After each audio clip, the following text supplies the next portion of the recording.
სიტყვის დამარცვლა გადასატანად. მოდით გავიხსენოთ დამარცვლა. დავმარცვლოთ სიტყვები.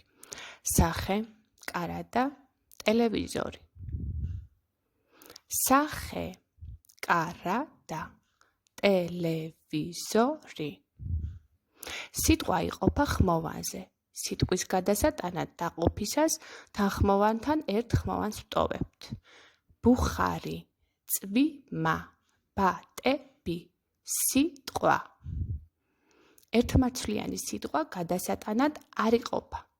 ასეთი სიტყვებია: ძმა, ხე, ტყე, თხა, ცა, ძნა, ჭამკა და მრავალი სხვა.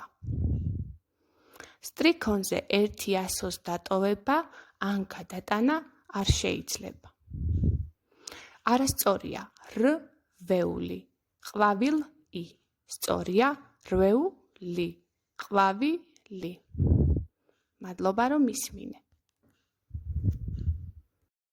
სიტყვა